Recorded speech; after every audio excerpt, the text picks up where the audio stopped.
మిడ్మానేర్ ఎల్లంపల్లి ప్రాజెక్టులు ఉమ్మడి రాష్ట్రంలోనే పూర్తయ్యాయి అని స్పష్టంగా ఇందులో మెన్షన్ చేసినారు.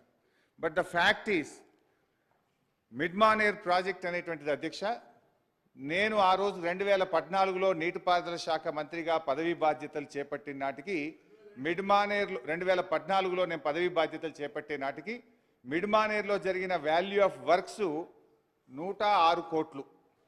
ఆ తర్వాత మా ప్రభుత్వం అధికారంలోకి వచ్చిన తర్వాత 775 కోట్ల రూపాయలు ఖర్చు పెట్టి 3 ఏళ్ల తర్వాత మిడ్మానేర్ ప్రాజెక్టును పూర్తి చేయడం జరిగింది.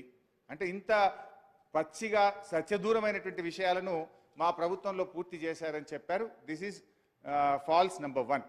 ఇందాక నేను అదే ఛాలెంజ్ చేసిన, ఒకవేళ మిడ్మానేర్ కానీ మీ సమైక్య రాష్ట్రంలో మీ కాంగ్రెస్ పాలనలో పూర్తయి ఉంటే నేను ఎమ్మెల్యేగా రాజీనామా చేసి మళ్ళీ ఈ సభలో అడుగు పెట్టను అని కూడా ఛాలెంజ్ చేసిన.